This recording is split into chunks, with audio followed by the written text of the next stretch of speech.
Muy bien, les recordamos que estamos en Twitter recibiendo todas sus preguntas a través de @agrofuturo. Vamos a comenzar con nuestra primera conferencia el día de hoy. Aquí está la invitación para la conferencia llamada La economía disruptiva y su impacto en el sector agroalimentario.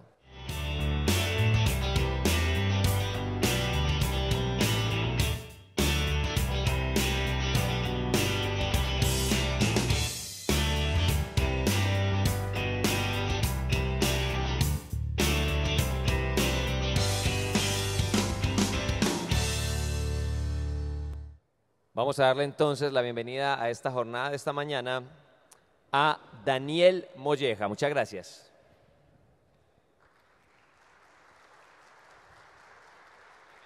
Muchas gracias. Muy buenos días. No sé si se escucha bien. Bueno, muchísimas gracias a Agrofuturo por brindarme la oportunidad de estar aquí en esta mañana con ustedes para hablar de tecnología, para hablar de la implementación de la innovación disruptiva, que es una palabra que suena así como muy rara, pero que es algo de alguna manera que vivimos todos los días aunque no seamos conscientes de ello. Y probablemente no seamos conscientes porque la implementación de la tecnología va entrando de una manera suave, va entrando de una manera progresiva en nuestras vidas. Y solo tenemos que pensar hace 10 años cómo eran nuestros teléfonos celulares. Cuando nosotros solíamos tener en el bolsillo un teléfono de la marca Nokia que tenía un teclado normal y donde prácticamente la comunicación era hablar y en alguna ocasión mandar algún mensaje de texto, algunos con más velocidad y con más fortuna a la hora de utilizar el tecladito, donde teníamos que darle 3 veces a la misma tecla para conseguir llegar a la letra que nos permitía mandar el mensaje. Incluso se llegó a crear una especie de lenguaje reduciendo las palabras a algunas consonantes y a algunas vocales que de algún modo acabábamos entendiendo lo que nos querían decir. Esa introducción de la tecnología, eso se llama disrupción. Eso se llama disrupción y la disrupción de alguna manera lo que significa es que los cambios que se van produciendo en el modelo de avance que tenemos dentro de la implementación de la tecnología, hay saltos más suaves y saltos que son más tensos, que son mucho más fuertes. El origen de la palabra es un origen inglés y significa ruptura brusca. Si ustedes buscan en este momento en Internet disrupción, van a encontrar muchas referencias al tema de la disrupción. Cada día está más en boca de analistas, de consultores, porque es un fenómeno que está afectando de manera global. Igual que la economía se va globalizando en términos de acuerdos de tratados de libre comercio, de mejora en las comunicaciones físicas entre los territorios, pues por mejoras en las vías marítimas, en las líneas férreas, en la capacidad de transporte. Todo este tipo de cuestiones van afectando en la parte física, pero por detrás va subyaciendo la parte tecnológica. Y la parte tecnológica, la diferencia que tiene con los medios físicos es que la velocidad de implementación es mucho más rápida, muchísimo más rápida. Porque para construir una carretera tardamos años. Para construir una red de comunicación podemos tardar meses. Y por lo tanto, la velocidad de avance está más condicionada por nuestra capacidad como humanos para asimilar esa tecnología que lo que la tecnología es capaz de darnos.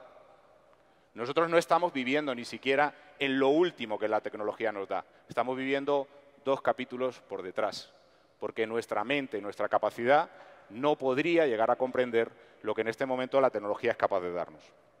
Y además porque hay otra cuestión asociada. La tecnología sola no vale para nada. La tecnología tiene que ir asociada a un modelo de negocio.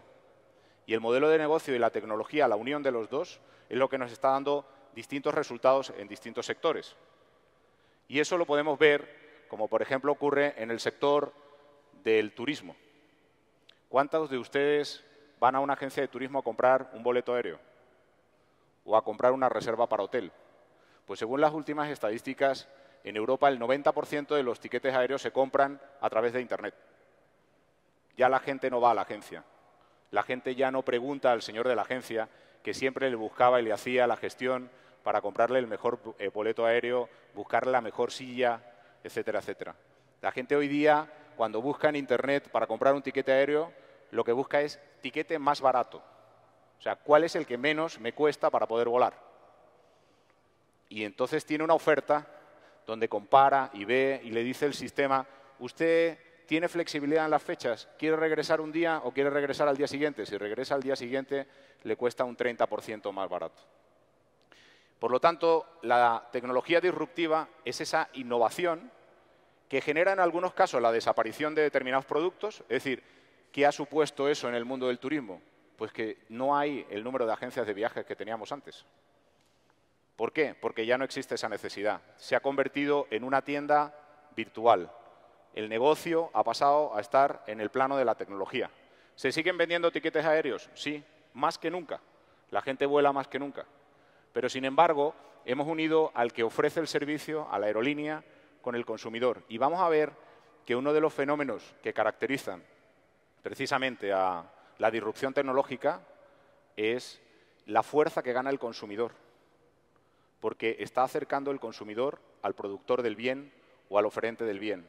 Y el canal que une a los dos es la tecnología. Eso es la disrupción. Hemos eliminado buena parte del canal intermedio, porque el contacto lo estamos generando de forma directa.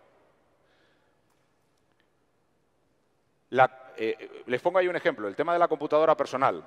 Pues fue una tecnología disruptiva. ¿Por qué? ¿Cómo se veían los computadores al principio, cuando salieron los primeros computadores? La gente asimilaba el computador a una máquina de escribir con una pantalla. Y veía el computador con un teclado, con una pantallita donde escribía y decía, esto va muy bien porque si uno se equivoca, uno borra y a la hora de imprimir el texto está perfecto. No tengo que estar borrando con aquella cosita blanca. Supongo que los jóvenes no han visto, pero los que son más mayores seguro que lo han visto. Y aquella tinta blanca, aquella cosita blanca para borrar el fallo. Sin embargo, hoy día un computador nos permite hacer muchísimas cosas. Ya no lo vemos como una máquina de escribir. Es más, hoy día la gente joven está acostumbrada a que las cosas sean táctiles. Por eso cuando a un bebé le damos una revista, intenta ampliar la fotografía de una revista, aunque sea un papel.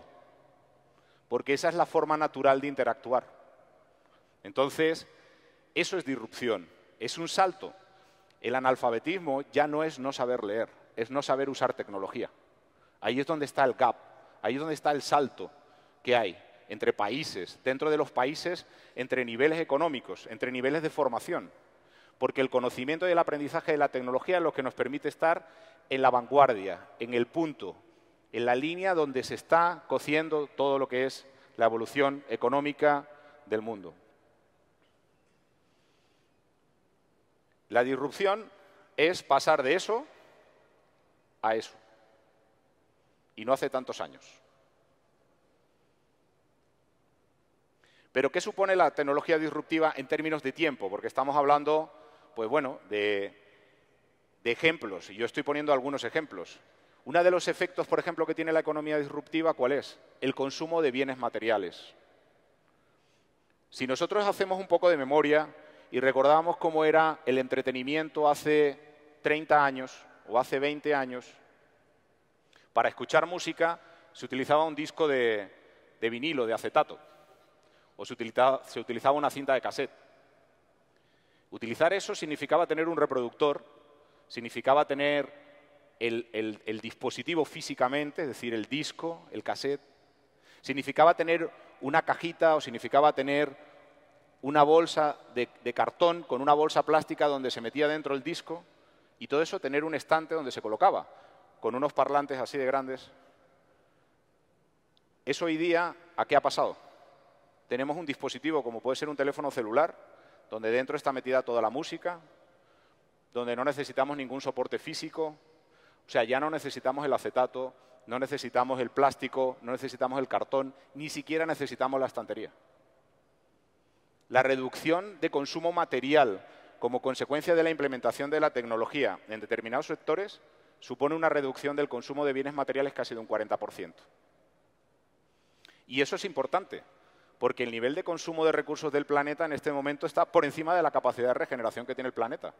Con lo cual, desde el punto de vista ambiental, el hecho de que la implementación de la tecnología tenga ese rumbo no es malo. Ahora, ¿qué ocurre con la tecnología? El problema que tiene la tecnología es que nos tiene que ir llevando a una situación en la que la crisis no va a venir por el déficit, la crisis viene por la abundancia. Y aquí ya nos salimos del plano de la tecnología y entramos en el plano de la economía. Cuando hay mucho de algo, ¿cuánto vale ese algo? Menos. ¿Cierto? ¿Qué está pasando con el precio del petróleo en este momento en el mundo? El precio del petróleo está abajo, ha caído. ¿Qué está pasando con las fuentes de energía? ¿Qué está ocurriendo, por ejemplo, con la movilidad de los automóviles en Europa o en Estados Unidos? Se están vendiendo carros eléctricos, carros híbridos. Se está cambiando el modelo. Estamos viviendo la cuarta revolución. La cuarta revolución es la revolución de la tecnología, pero la tecnología va asociada también a factores de energía. La producción de energía mediante sistemas fotovoltaicos, eólicos, maremotrices, sistemas de geotermia, todos esos son sistemas que no consumen ningún tipo de elemento fósil. Y sin embargo, esas fuentes de energía van creciendo y van ganando peso en los distintos países, sobre todo en Europa, en Estados Unidos, en Canadá, en ese tipo de países que son grandes consumidores de energía. ¿Qué es lo que está pasando con las fuentes tradicionales de energía? Que sobran. Y cuando hay mucho en el mercado, el precio baja. Y por lo tanto, ¿a qué vamos? Vamos a una crisis por abundancia. Curiosamente, la primera vez en la historia que eso ocurre. Hasta ahora siempre las crisis han sido por falta de recursos. No había suficiente cantidad de recursos. Recordemos, supongo que los más viejitos sí lo recuerdan, pero en los años 70, cuando la crisis del petróleo, se bloquea la producción de petróleo y se dispara el precio del petróleo. Falta de petróleo, filas en las bombas de gasolina en Estados Unidos, incremento del precio de la gasolina en Europa, los carros se vuelven más pequeños, los motores se vuelven más eficientes porque hay que intentar consumir lo menos posible. En ese momento se vivió una crisis por escasez. Como las crisis que han existido a lo largo de la historia por escasez de alimentos, por escasez de recursos energéticos, por escasez de recursos materiales para la construcción. Sin embargo, lo que estamos viviendo y lo que se va a vivir a partir de ahora en el futuro, en el mundo, van a ser crisis por abundancia, por exceso de recursos disponibles. En este momento, el mundo financiero en Europa tiene tasas de interés negativas. ¿Por qué? Porque hay exceso de liquidez en el sistema. Hay demasiado dinero inyectado dentro del sistema. Es una crisis financiera por abundancia. Y eso es un patrón que se va a repetir en cada uno de los sectores y en cada uno de los territorios. Para que veamos un poco la velocidad de la disrupción. Ese vehículo que aparece ahí fue el primer automóvil que se creó en la historia. Lo hizo el señor Daimler. Era un triciclo. El año 1886. De ese vehículo pasamos a este vehículo. Vehículo totalmente eléctrico, un Tesla, modelo S, 2016. Diferencia entre uno y otro son 130 años.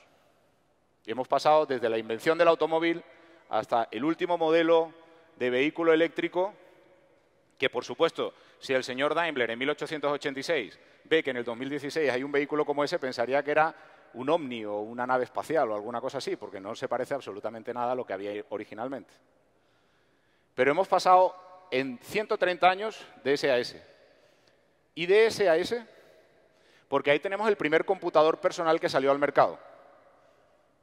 Y ahí tenemos uno de los últimos modelos de computadores. ¿Cuál es la diferencia entre uno y otro? De 1981 a 2016. ¿Cuánto ha sido el salto? 35 años. Y estamos todavía hablando de cuestiones puramente físicas.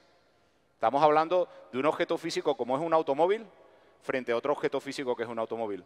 Estamos hablando de un computador que no deja de ser la parte hardware que tiene un sistema con respecto a otra parte hardware que es un computador de 2016. Pero ¿y qué pasa si hablamos de algo intangible? ¿Se acuerdan de esto? American Online. ¿Se acuerdan de Yahoo? ¿Se acuerdan de Altavista? Porque hay mucha gente que ya no sabe ni lo que es Altavista. Algunos de los que están aquí sentados no han visto Altavista nunca. pero existió, existió. Y fue quien abrió la puerta a buena parte de lo que hoy día vivimos, de 1991. ¿Quién es el rey hoy día cuando nosotros abrimos el computador y abrimos el navegador? ¿Qué nos sale? Normalmente nos sale ese dibujito que aparece ahí, ¿cierto? 2016. ¿Saben qué diferencia hay? 25 años. La evolución en la disrupción es acelerada. Los tiempos, los saltos son cada vez más marcados. Cada vez se acelera más el proceso. Si nosotros cogiéramos, y no he querido ponerlo, pero si nosotros cogiéramos los medios de transporte que existían en el siglo X, comparado con los medios de transporte que había en el siglo XVIII, son prácticamente los mismos. Y estamos hablando de 800 años. La gente se movía con tracción animal y en una carreta de madera. Pero la inclusión de la tecnología, el avance de la tecnología, nos va llevando a que la velocidad se vaya acelerando. Ahí lo podemos ver. Esas son las curvas. Eso es lo que significa. Así es como se ve desde el punto de vista gráfico, lo que hemos visto antes. Esto significa, fíjense cuál es la curva más plana, la que menos ha evolucionado en el tiempo. El cambio político. Sigue siendo muy igual, casi desde los tiempos de Grecia. El famoso concepto de la democracia, etcétera, pues eso prácticamente ha evolucionado muy poco, muy poco. El cambio económico, los modelos económicos. Al final, ¿cuál es la base del modelo económico? Oferta y demanda. Yo tengo un bien que lo ofrezco en el mercado y alguien que me lo quiere comprar. Si tengo muchos bienes para ofrecer, el precio es más bajo. Si tengo menos, el precio es más alto. Si tengo mucha demanda, el precio sube. Pero el modelo de intercambio económico sigue siendo el mismo modelo de hace muchísimo tiempo, con una cierta evolución. Han mejorado las técnicas financieras, los flujos de intercambio económico se mejoran, las garantías jurídicas, los sistemas de pago son mucho más ágiles. Pues desde que en Italia se inventó la letra de cambio hasta los sistemas de giro modernos han pasado siglos. Y hoy día son mucho más eficientes, mucho más rápidos y hay más seguridad. Pero sigue siendo la misma base económica. Seguimos teniendo la misma base económica. El cambio social, ahí sí se nota más. ¿Por qué? Pues porque ha habido una mayor capacitación de la gente, ha habido una mayor participación social de la gente en la vida activa, en la vida económica, en las decisiones políticas. Hay una mejor comunicación en el mundo y hay una mejor integración cultural. La gente viaja, conoce realidades de otros sitios, intercambia. Hay uniones de personas de distintos continentes, de distintos países, que se mezclan, que hay una mayor integración cultural y, por lo tanto, el cambio social es un cambio más acusado. Pero ¿dónde está la curva que nos deja de impacto? El cambio tecnológico. Porque el cambio tecnológico empezó muy cercano a las otras líneas. Sin embargo, el cambio tecnológico es una locura. El cambio tecnológico, el problema que tiene es que tiene que acompasarse a la velocidad de asimilación que tenemos nosotros como seres humanos. ¿Esto qué es lo que en definitiva supone? Supone que países, y ya entrando dentro de lo que sería la materia que nos afecta aquí, que es la parte agro, esto supone que países como Chile, como Sudáfrica o como Australia vendan vino. Porque la tradición del vino no es ni chilena, ni australiana, ni surafricana. Pero la tecnología les permite entrar dentro de ese mercado. Porque estas son las 10 claves que hay detrás de la disrupción. Estos son los elementos que subyacen detrás de la disrupción. Y cuando estos países se enfrentan a la necesidad de tener que dotar de desarrollo económico a su sector agrario, hay una política de análisis de ver cuáles son las fortalezas que tienen. Y hay cosas que no se pueden comprar. Hay cosas que se tienen. Por ejemplo, el clima. Por ejemplo, la tierra. Por ejemplo, el agua. Y ese tipo de elementos yo no puedo comprarlos. Yo no puedo comprar 30 días de sol porque no me los vende nadie. Ni puedo coger y transportar hectómetros cúbicos de agua para un sitio para poder regar, porque el coste no lo haría rentable. Por lo tanto, tengo que ver cuáles son las fortalezas que yo tengo desde el punto de vista de mi propia estructura y aprovecharlo. Y ese fue el análisis que hicieron en esos países. Y se dieron cuenta que tenían un clima de tipo mediterráneo y que permitía la producción de algunos tipos de cultivos, como pueden ser las uvas, y esas uvas no venderlas como uvas, sino transformarlas, darles valor agregado y venderlo como vino. Porque la cadena de valor es importante que se quede en el sitio. No vender la uva para que otro produzca el vino. Lo importante es producir la uva y producir el vino. Eso es lo que deja valor. Pero para eso hay que seguir toda esa ruta. Lo primero que hay que hacer es perder el miedo. Esa es la primera lección. Si tenemos miedo no nos moveremos. Otra cosa es ser prudente. La prudencia es buena, pero el miedo no. El miedo paraliza. Y el terror hace que huyamos. O sea, eso ya es la locura. Pero es importante perder el miedo. Tener prudencia, pero perder el miedo. La segunda es la velocidad. Hemos visto las curvas. Hemos visto cómo es la evolución de la tecnología. La parte política, la parte económica, la parte social, la parte tecnológica. Hay que engancharse a ese salto. Y por lo tanto hay que ser rápido, hay que aprovechar esas circunstancias porque el que primero llega tiene ventaja. Luego todos copian, pero los que innovan, los que avanzan, esos tienen una ventaja muy importante. Y por lo tanto hay que ser rápido en eso. Hay que tener ambición. Y yo sé que eso no falta aquí. Hay que ser ambicioso, hay que querer más. Hay que apostar por crecer. El mercado está ahí. No van a venir a regalárselo a uno. El mercado tiene uno que ganárselo, pero se lo gana uno con ambición, entrando, impulsando la exportación, entrando en otros mercados, ofreciendo cosas que van a estar basadas en todo esto que estamos viendo. Hay que asumir riesgos, lógicamente. El que se arriesga, como se dice aquí, ¿no? El que no arriesga un huevo no gana un pollo, ¿no? Se dice, ¿cierto? Hay que arriesgar. Y hay que tener esa capacidad de riesgo, controlada, pero hay que tener una cierta capacidad de riesgo. Hay que asumir ese riesgo. Hay que vivir en el cambio. Y eso lo estamos viviendo todos los días. Lo vivimos todos los días, porque hoy día vivimos pegados al celular. Había un estudio recientemente sobre psicología humana que decía ¿qué son cosas importantes para la vida de una persona? Dice, aquellas que cuando sale de casa y ha olvidado le hacen volver. Es más, nosotros en este momento olvidamos las llaves y probablemente cogemos y llamamos por el celular a nuestro esposo, a nuestra mujer o a nuestro papá o a nuestra mamá, dejé las llaves olvidadas en casa. Te lo digo para que sepas que luego regresaré, que haya alguien que me abra la puerta, pero no regresamos por las llaves. Pero nos olvidamos el celular y regresamos a por el celular. ¿Bien? Eso ocurre, eso pasa. Y eso sí es verdaderamente un indicador de cuál es la importancia que tienen las cosas para nosotros.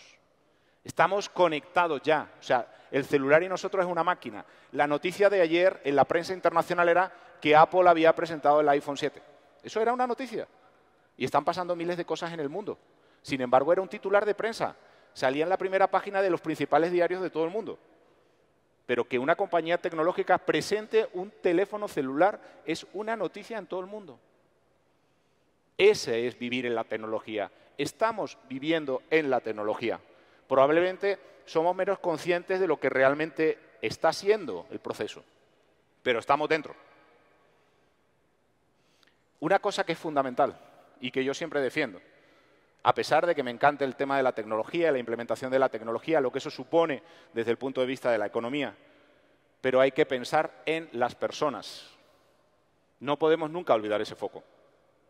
Uno de los grandes riesgos que tiene la tecnología a futuro, y lo van a ver en los próximos años, va a ser la implementación de la inteligencia artificial. Eso sí es realmente un riesgo. Eso sí va a ser un riesgo para la humanidad. El día que las máquinas piensen por sí mismas. Y eso está ya existe, ya hay esa capacidad. Pero, sin embargo, nosotros tenemos que asumir que somos personas, que somos seres humanos y que nuestra actividad tiene que estar enfocada a seres humanos. Yo en algunas charlas sobre temas de internacionalización le digo siempre a los partícipes, cuando uno sale a un mercado internacional y va a vender un producto, que ese producto está considerado como un commodity, o sea, yo puedo comprar trigo en Turquía, puedo comprar trigo en Grecia, puedo comprar trigo en Italia, en España, en Portugal, en muchos países de la cuenca mediterránea. ese trigo me va a costar la tonelada prácticamente lo mismo. La diferencia entre comprarlo en un sitio y otro, donde además no tengo aranceles, donde además comparto la moneda, ¿dónde está? En la capacidad humana de comunicación entre la persona que vende y la persona que compra, en la empatía que exista, en la capacidad de llegar, porque nosotros marcamos la diferencia. A pesar de todo, el hombre marca la diferencia en la implementación de la tecnología, porque al final la tecnología sola no vale nada, vale aplicada, pero sola no vale nada. Por eso digo en el 8º punto que no es solo tecnología, hay más, hay modelo de negocio detrás. Esta mañana, cuando venía para acá de camino, venía hablando con el conductor y hablábamos del tema de la movilidad eléctrica. Pasábamos cerca de una bomba de gasolina y había un cargador para carros eléctricos en una bomba de gasolina. Y yo le decía, el problema del carro eléctrico es que hoy día ya todos los carros podrían ser eléctricos. El problema no es de tecnología, el problema es de modelo de negocio. Porque ustedes llevan toda la vida moviéndose en un carro de gasolina y tienen un hábito como consumidores. Cuando la agujita llega al vacío, llegan a la bomba de gasolina, paran, piden una cantidad de galones o una cantidad de plata convertida en combustible y tanquean y siguen el camino. Y ustedes saben que cada 5.000 o cada 8.000 kilómetros tienen que ir, cambiar el aceite, cambiar los filtros y cambiar todo este tipo de cosas, que eso supone gastar plata. Pero ¿y si el carro es eléctrico, qué pasa? Si el carro es completamente eléctrico, el carro no hay que cambiarle aceite, no hay que cambiarle filtros. ¿Qué pasa con el señor del taller? ¿Qué pasa con el fabricante de carros que vive del mantenimiento del carro? ¿Y qué pasa con la bomba de gasolina si nosotros recargamos nuestro vehículo en casa? ¿Dónde va la bomba de gasolina? ¿Dónde va la compañía petrolera? Ustedes saben que los principales accionistas de las grandes firmas de construcción de automóviles son fondos del mundo del petróleo. No les interesa el cambio más rápido. Ellos saben que hay una transición de tecnología. Los principales titulares de patentes a nivel mundial relacionadas con producción de energía, solar, eólica, maremotriz, etcétera, son compañías petroleras. Han comprado las patentes. Son los dueños de toda la tecnología relacionada con la generación de energía no contaminante. ¿Por qué? Porque nadie que tiene una posición de dominio en el mercado quiere dejarla. Y por lo tanto, va a seguir manteniendo esa posición. Solo que la tecnología, la transición de la tecnología, tiene que ir asociada al modelo de negocio. Si yo tengo a una persona acostumbrada a tener que tanquear y a pagar por llenar su tanque de combustible, esa persona va a seguir pasando por la bomba de gasolina, pagando y tanqueando. No gasolina, seguramente va a ser hidrógeno.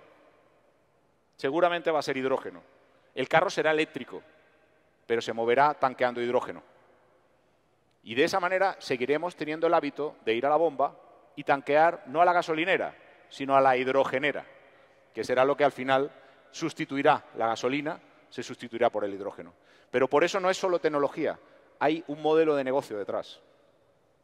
Una cosa importante es la metodología. Esto es importante en todo en la vida, el orden de las cosas. O sea, a mí de nada me sirve implementar tecnología en un modelo de producción cuando yo no soy ordenado en la gestión. Por lo tanto, las metodologías sí son importantes.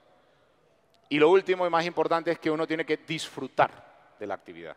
Es decir, la implementación de la tecnología tiene que llevarnos a disfrutar de esa actividad. La unión de todo esto llevó a que países como Australia, como Sudáfrica, como Chile, pusieran en marcha la identificación de cuáles eran las tierras más adecuadas. Pusieron de manifestación también el que había que implementar una tecnología y una siembra, y finalmente la producción de uva. Y luego la tecnología para transformar la uva en vino. Sin los condicionales que tiene, por ejemplo, Europa, de un proceso tradicional de muchos años, donde hay una serie de rémoras de tipo cultural, jurídico, que la barrica tiene que ser de un determinado tipo de madera, etcétera, etcétera. Ellos no necesitan eso. Sin embargo, nosotros vamos a cualquier supermercado y encontramos vino chileno, vino surafricano, vino australiano. Aquí y en Europa están vendiendo vino. Y son capaces de soportar el coste de trasladar una botella de vino desde Chile hasta Francia y venderla en Francia, donde se produce gran cantidad de vino, y compran vino chileno, porque es un vino de calidad, bueno y a mejor precio que el propio vino francés. ¿Por qué es importante este proceso para Colombia? Bueno, pues porque ahí estamos viendo la curva de exportaciones y esa curva no puede caer. Eso es una curva que tiene que seguir subiendo y tiene que seguir subiendo apoyándose en la tecnología, porque hay dos fenómenos que afectan gravemente a esto. Uno es ese cambio del modelo energético que yo les estaba comentando. La energía no va a ser la pieza clave en el desarrollo. Hasta ahora los países que tenían petróleo eran países con un valor estratégico muy importante, porque el petróleo movía al mundo. Pero si el petróleo ya no va a mover el mundo, si nos vamos a mover con otras fuentes de energía, se pierde ese valor estratégico. Lo segundo es un fenómeno que estamos viviendo todos los días, que se llama cambio climático, del cual nosotros como seres humanos tenemos buena parte de la responsabilidad. Hay otra parte que es propia del planeta, pero hay una buena parte que es propia de nuestra acción sobre el planeta.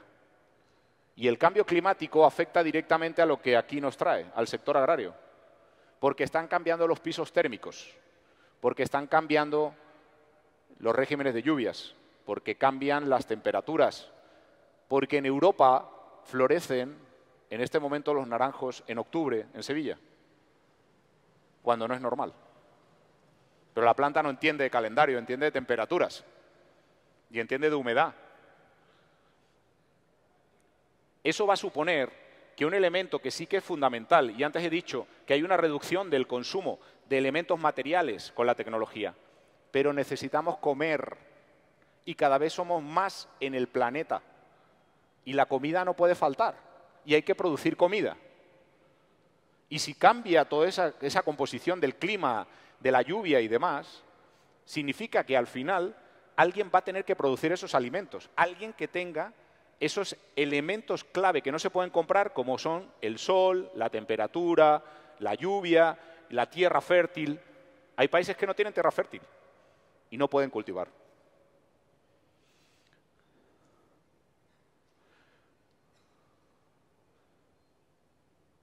¿Cómo la tecnología ha hecho crecer la economía? Ahí vemos un comparativo por siglos.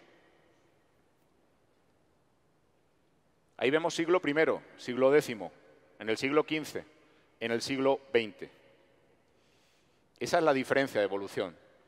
Hemos visto antes 135 años. Ahí vemos la diferencia en cuanto a crecimiento económico. Eso ha significado la tecnología. Hoy tenemos una capacidad de producción que no se la come el mundo. Hoy leía yo esta mañana una noticia en prensa que decía: en Europa los europeos botan a la basura 3,7 kilos de comida todos los días, cuando hay gente en el mundo que se muere de hambre. Pero la capacidad de producción es tan grande que llega momentos en los que cuando se produce demasiado, para que no baje el precio en el mercado, se destruye producción.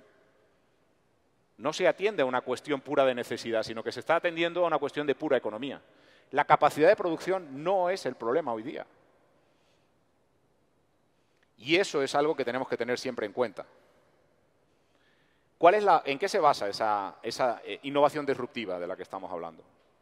Lo primero es la tecnología. Y hemos visto cómo supone ese tema de la tecnología. Y ahora veremos cómo se traduce esa tecnología en tecnología para el sector agrario.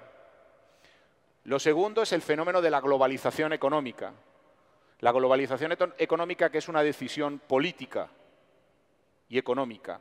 ¿Basada en qué? En acuerdos comerciales internacionales entre distintos territorios que tienen cosas positivas y cosas negativas. ¿Vale? Tiene cosas positivas y tiene cosas negativas. Pero que evidentemente, al poner a competir uno con otro, las debilidades de uno son aprovechadas por las fortalezas de otro. Y por lo tanto, el problema que han tenido y que tienen los tratados de libre comercio, que por ejemplo le afectan a este país, es que hay que prepararse para un tratado de libre comercio antes de que el tratado de libre comercio empiece a funcionar. Porque si no, el tratado de libre comercio me come.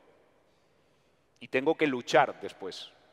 Y eso lo puedo decir por experiencia propia. En mi país, cuando España se incorpora en la Unión Europea, se levantan las barreras arancelarias, hay desprotección dentro del sector, por ejemplo, el sector agrícola, y empiezan a entrar productos desde Francia y se comen el mercado. Y al principio llegó un momento en el que entraban muchos productos que se podían producir en España, entraban desde Francia. Y el sector agrícola tuvo que reinventarse y buscar la manera de poder salir y ser eficiente para que el flujo fuera al revés y salir de la producción desde España hacia Francia. Y hoy nosotros le vendemos a los franceses. El sector pesquero fue otro sector también crítico. España tenía más barcos de pesca que todo el resto de la Unión Europea. Le llamaban la Armada Invencible. Y ese sector no era viable. No era viable. Barcos demasiado pequeños, demasiado antiguos, poca rentabilidad en la producción extractiva del pescado. Se tuvieron que reducir, ir a barcos más grandes, chatarrizar muchísimos barcos, convertir los barcos en barcos factoría. Es una reconversión del sector. Sin embargo, hoy sigue siendo un sector puntero dentro del sector agroalimentario de transformación en España. Y se exporta. Y tienen factorías en otros sitios. Y podemos encontrar conservas de pescado españolas en muchos sitios del mundo. Pero ha sido por eso. Y sin embargo, el sector se vio sumido en una crisis cuando se abrieron las barreras y se retiraron todos los sistemas de protección arancelaria que tenía el país. Y el tercer punto fundamental en el tema de la disrupción es el esquema demográfico del mundo. Hay territorios del mundo que se están volviendo viejos. La gente es mayor. Las pirámides poblacionales no son pirámides, son conos. Hay menos gente joven que gente mayor. Y la gente dura muchos años. Y se hacen viejitos. Y la esperanza de vida pasa de los 80 y pico de años. El grave problema de los sistemas de pensiones en muchos países desarrollados es que no hay base para soportar el sistema de pensiones. Sin embargo, hay países que tienen pirámide de base ancha. Eso significa gente de futuro, capacidad de trabajo. Eso significa capacidad de consumo y son países atractivos. Esa es la diferencia entre Colombia y España. La pirámide en Colombia es una pirámide de base ancha, la pirámide en España es un cono.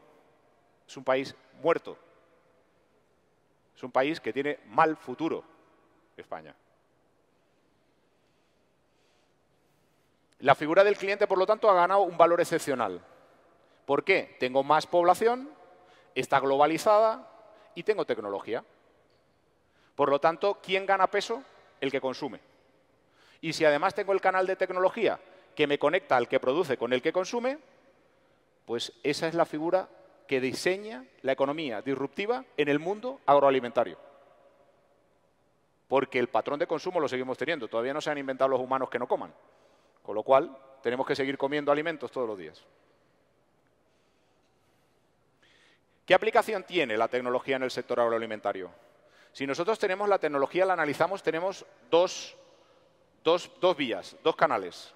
Por un lado, nosotros tenemos la vía del hardware, las máquinas, que es la que estamos más familiarizados, ¿verdad?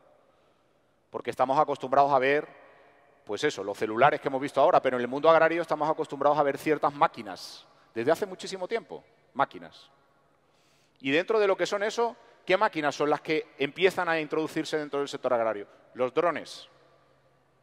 Los drones para muchísimas funciones. Porque el dron, y ayer leía una noticia, que ahora después la van a ver, hay una feria que se está celebrando en Estados Unidos del sector agrario, de maquinaria, donde se presentaron dos novedades. Los primeros tractores robot y los primeros drones pastores.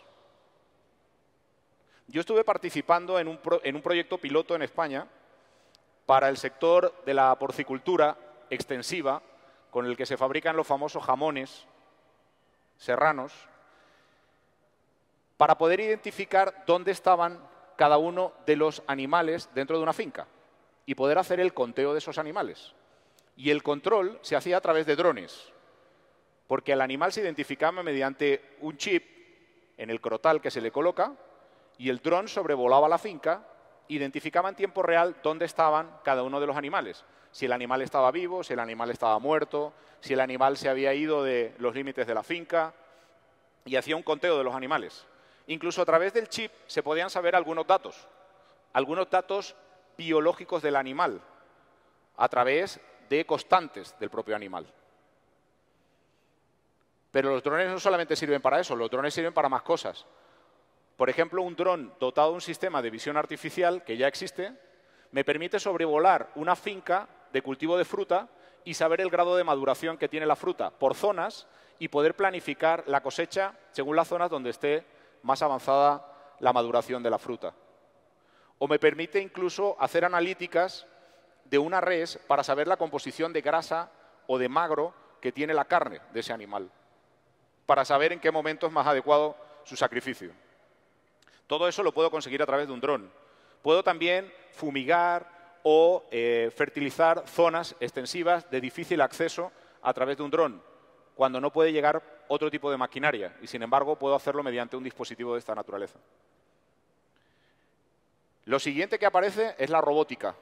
La robótica no tanto de forma directa en la parte del cultivo, que también. De hecho, en esta feria se ha presentado una máquina fabricada por una compañía alemana que para tipo de cultivos herbáceos, la máquina va caminando por los caballones de tierra y va analizando si hay malas hierbas y la máquina sola va quitando las malas hierbas. De manera que yo coloco la máquina por la mañana, me voy a tomar mi tinto y cuando termina la máquina recojo todo lo que ha salido de las malas hierbas y ya tengo la finca limpia.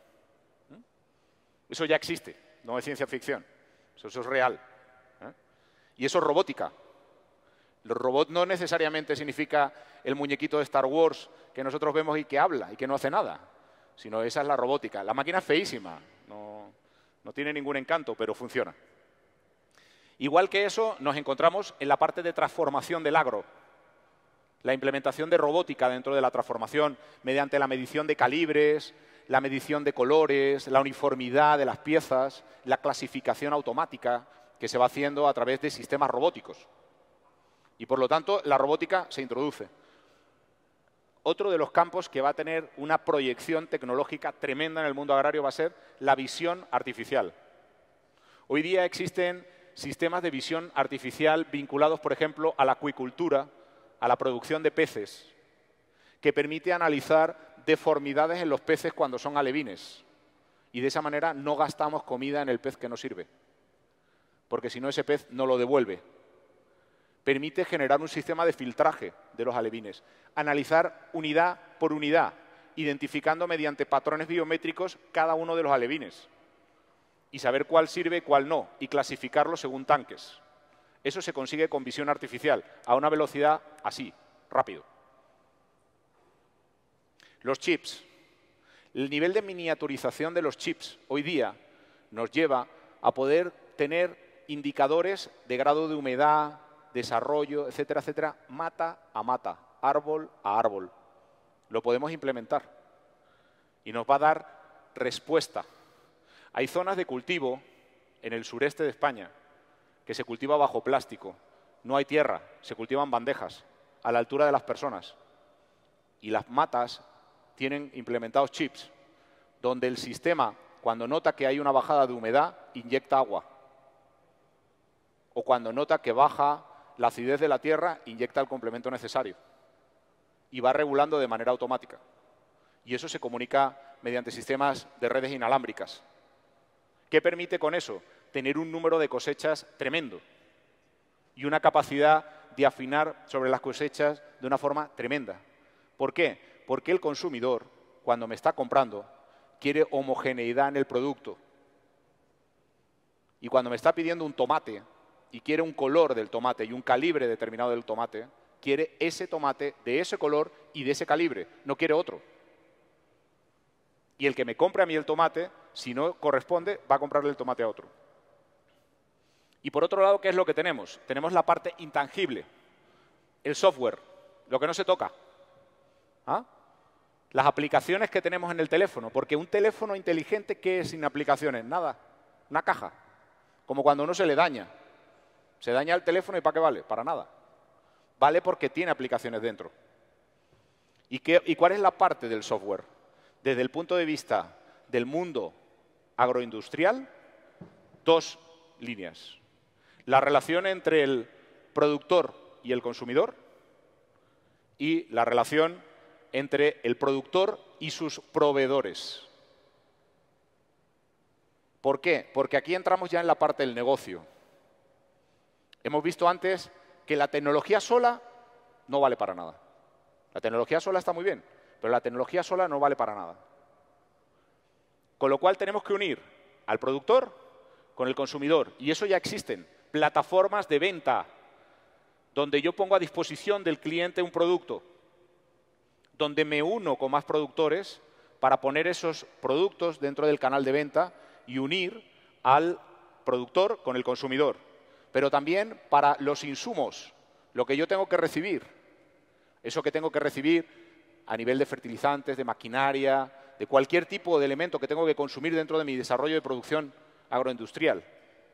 Y puedo generar grupos de compra, y eso genera economías de escala. Y las economías de escala rebajan los precios. Y la rebaja de los precios me hace más competitivo.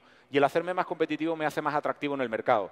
Y el hacerme más atractivo en el mercado significa que tengo más facilidad de penetración en un mercado. Con lo cual, esas son las dos partes que yo tengo dentro de lo que sería la aplicación de la tecnología. Ejemplos de la tecnología aplicada. Ahí vemos un dron fumigando. Vemos el ejemplo de ahí arriba de la derecha. Eso es un tractor robot. ¿Ven que no tienen cabina? No hay timón. El tractor funciona de manera autónoma. Esto de aquí es visión artificial. Con visión artificial yo puedo analizar el grado de madurez de una fruta, o de una papa, o de cualquier otro producto biológico, mediante distintos espectros de luz. Y esos son chips. Ahí ven el tamaño proporcional. ¿Ven la cabeza de la hormiga? ¿Ven el tamaño del chip? Ese es un chip que emite, que funciona por conexión Wi-Fi y que nos da indicadores. O sea, no solamente se comunica. Con lo cual nos damos cuenta la porquería que nos venden con los celulares, ¿verdad? Tan grande. ¿Para qué necesitamos tanto aparato? Fíjese todo lo que hace esa cosita tan chiquita que es la cabeza de un fósforo. Noticias como estas. Tractor robot, lo que les comentaba antes, publicada en el día de ayer. Drones pastores, pobres perros. Se acabaron los perros pastores. Ahora, en ese momento ya, los drones... Yo me acuerdo cuando estuve en Australia que los pastores pastoreaban en avioneta y en helicóptero, por la gran superficie que tienen las fincas en Australia. Pero claro, los costes de producción son tan bajos que les permite gastar combustible en un helicóptero. Pero van llegando ese tipo de innovaciones. Ejemplos de tecnología aplicada al sector alimentario. Una de acá, Cropper. ¿Qué significa esto? Esto es la aplicación de lo que hemos visto del B2B. O sea, el business to business, el proveedor, el generar grupos de compra, generar economías de escala. Eso me lo va a dar el generar plataformas de compra. Esa es la defensa que hoy día tiene el agricultor. Esa es una de las bazas más importantes que en el sector agrario hoy día existen, para utilizar la tecnología adaptada a mi modelo de negocio. Que ese es el objetivo al final. El objetivo es seguir produciendo, pero seguir ganando plata. Y eso solamente lo puedo conseguir con el uso inteligente de la tecnología a nuestro favor, para buscar esa parte de eficiencia. Pero existen más. No pensemos que es que nos estamos inventando las cosas acá. Existen otros ejemplos. Este, por ejemplo, es uno de los casos que hay. Unas plataformas de formación para el sector agrícola, para que sepan cómo manejarse dentro de lo que es los sistemas de producción, las fórmulas de intercambio comercial, donde al final estamos incidiendo sobre el concepto del B2C, del Business to Customer, hacia el consumidor. Ese es el enfoque también. ¿Por qué vamos a renunciar a esa parte de la cadena de valor si nosotros ya podemos venderle directamente al consumidor? Hay una cadena de supermercados británica que quiso entrar en Corea del Sur, que se llama Tesco. Y esa cadena de supermercados tenía un problema, y es que el coste del metro cuadrado de finca en Corea es muy caro. Y montar supermercados era muy costoso. Entonces montó un supermercado digital. ¿Qué hizo? Cogió una gran bodega logística y en las estaciones del metro de Corea, de Seúl, montó unos films como si fuera la estantería del supermercado, con unos códigos QR. Corea del Sur es el país más conectado a Internet del mundo. Y la gente, mientras esperaba que llegara el metro, estaba viendo los tomates, las lechugas, las galletas, la leche, y con el celular iba haciendo la compra. Cuando terminaba de hacer esa compra, que podía no terminarla en esa estación, sino en la siguiente, continuaba su compra y mandaba su pedido. ¿Y a qué hora quería que se lo entregaran en la casa? Y puntualmente la compra llegaba en una cajita a su casa. Fundamental en eso, que si el tomate se ve así y es rojo, el tomate que llegue no puede ser ni verde ni así de grande. Tiene que ser exactamente el que se ha visto. Pero está acercando la producción o la distribución al consumidor, eliminando barreras intermedias y pudiendo dar unos precios más competitivos porque no existe el mercado físico. Existen otras plataformas, Infoagro, por ejemplo, que es otra de las plataformas que está vinculada al sector con una forma business to customer y empresa consumidor, que sería la traducción en castellano. Tenemos otros, hay más ejemplos, casi todos son de aquí, de la zona. El Agro, Paraguay, comercio electrónico de productos agrícolas, en Brasil también. Conetagro, otro ejemplo, también plataformas de conexión de unos con otros, en Perú. La conclusión de todo esto, ¿cuál es? Pensar, actuar, adaptarse al medio sin olvidar las 3 reglas de oro de los negocios. Yo siempre se lo repito a mis alumnos en la escuela de negocios. Hay 3 reglas que son clave. La primera es vender. Toda la cadena de valor, todo el modelo económico, todo está basado en vender. Yo puedo tener algo muy bueno, puedo tener el mejor invento del mundo en el garaje de mi casa y no tiene valor. La primera clave es vender. Esa es la primera, llegar al punto comercial. Porque si yo genero demanda o existe demanda, a partir del momento en el que yo tenga demanda, yo puedo producir los bienes ajustados a esa demanda. Pero producir bienes sin tener demanda, tengo el riesgo de que me quede con los bienes. Y esa es la situación. La segunda es cobrar. ¿Por qué? Porque yo puedo vender, pero si no cobro. Y por lo tanto hay que utilizar todos los mecanismos jurídicos existentes dentro del comercio internacional y dentro de las reglas nacionales dentro de cada uno de los países para articular los mecanismos de cobro y garantizar el cobro.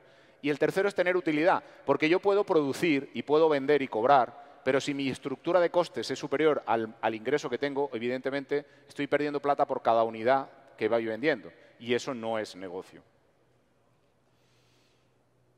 Por lo tanto, la capacidad de adaptación a ese medio de tecnología es la capacidad que nos va a medir y que nos va a dar como resultado el poder aprovechar esa tecnología dentro de lo que es el medio que tenemos tecnológico en general, dentro de los 2 patrones, de la parte de acercamiento entre el productor y el proveedor y entre el productor y el consumidor, aprovechando los elementos de sistemas físicos con toda la implementación de tecnología que nos permita abaratar costes y también con toda la tecnología de sistemas que nos va a permitir acercar nuestra figura a la figura del consumidor y unir el esfuerzo de los productores frente a aquellos que les suministran a ellos. Porque al final nosotros, como productores de bienes, no dejamos de ser clientes de aquellos que nos abastecen con insumos.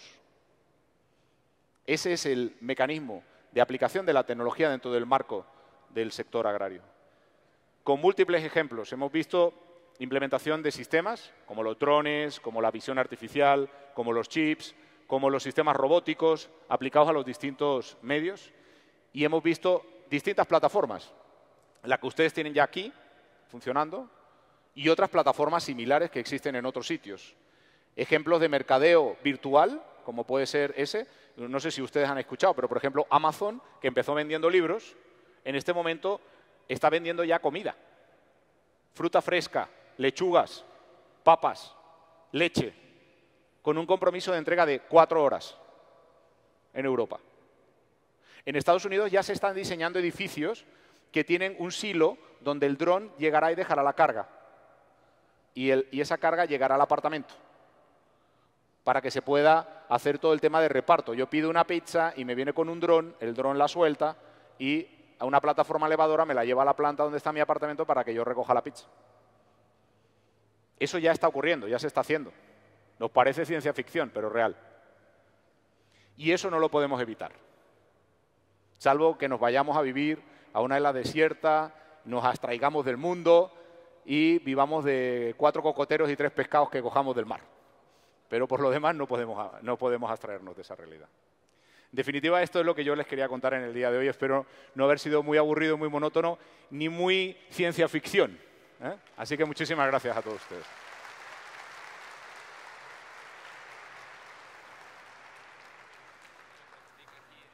Sí, claro. Muy bien. En la tarde de ayer, una de las conferencias, uno de los conferencistas estaba hablando precisamente de tecnología y mencionaba que con el tema de las impresoras 3D ya se están haciendo impresiones de riñón y otros elementos vitales. Este conferencista hablaba de que en unos 10, 15 años tal vez se puede imprimir ya la comida y el tema de sembrar quede en un segundo plano. Nuestro público pregunta, ¿qué opina usted de una afirmación como esa? Hombre, no me gustaría dejar mal al congresista de ayer, pero creo que eso está todavía muy lejos. Creo que eso está todavía muy lejos. Primero porque yo creo que justo en la parte de las tendencias comerciales que tiene en este momento el sector agro, hay un factor muy importante, que yo no lo he reseñado aquí, pero que es la mayor conciencia que tiene la población sobre la salud a través de lo que se come. Por eso, en este momento, uno de los sectores que es más interesante desde el punto de vista de la producción son los productos orgánicos, ecológicos. De hecho, nosotros, por ejemplo, de mi tierra, de la zona de España donde yo vengo, que es de Andalucía, que somos una tierra básicamente agrícola, se está en un plan estratégico para convertir la mayoría de los cultivos a orgánicos ecológicos. Y en este momento es la zona de Europa con mayor producción orgánica ecológica en todos los sectores del mundo agro. ¿Por qué? Porque el cliente del producto agro es un cliente que tiene conciencia como consumidor y que paga más por un kilo de producto que un cliente que simplemente va por precio. Eso significa que las utilidades son proporcionalmente más altas, porque no hay una relación entre el incremento de coste por producir ecológico y el valor de venta. Es más la utilidad que el incremento de costes. Eso, por ejemplo, está pasando, y pongo un caso muy reciente que me hicieron la consulta para la producción de aceite. Les voy a contar un caso un poco extremo. Una finca en una comarca de la provincia de Sevilla que se llama el Aljarafe, y un señor compra una finca y va a cultivar olivos ecológicos. Pero el señor quiere llevar la cosa al extremo y quiere que la finca tenga una huella CO2 cero. Quiere decir, que no emita nada. Ni el tractor, ni la furgoneta de reparto, ni el molino, nada, cero. De esa manera, en la finca se instalan paneles solares para producir la electricidad que mueve todos los sistemas. El vehículo de transporte es un vehículo híbrido, el vehículo que utiliza internamente es un vehículo eléctrico. O sea, al final consigue certificar la finca, impacto CO2 cero. Está vendiendo la botella de 500 centímetros cúbicos de aceite en un envase de vidrio reciclado, por supuesto, tapón de corcho. O sea, todo es ecológico, incluso el packaging es todo ecológico. Lo está vendiendo a 20 euros la botellita de 500 centímetros cúbicos en Dinamarca. Tiene toda la producción vendida, pero no para este año, para los próximos 5 años. Eso es un ejemplo de lo que va buscando determinados sectores de consumo. Eso es lo mismo que pasa en el turismo. ¿Yo qué quiero? ¿El turismo masivo que me voy a encontrar en República Dominicana o que me voy a encontrar en Cancún? ¿O quiero un turismo selectivo? Un turismo de gente que respete mi medio, que respete mi cultura, que respete mi entorno, que sepa apreciar que yo preservo mi naturaleza y que por cada uno de los visitantes yo tenga una utilidad mayor. Probablemente el modelo sostenible a largo plazo es el segundo, no el primero. Porque el primero se acaba convirtiendo en un commodity. Si yo produzco por precio, puede haber otro mañana en África que se ponga a producir tomate y que ese tomate salga tan barato que lo puedan colocar en cualquier mercado, incluido Colombia. Y no me compren el tomate producido aquí, me compren el tomate producido en Nigeria.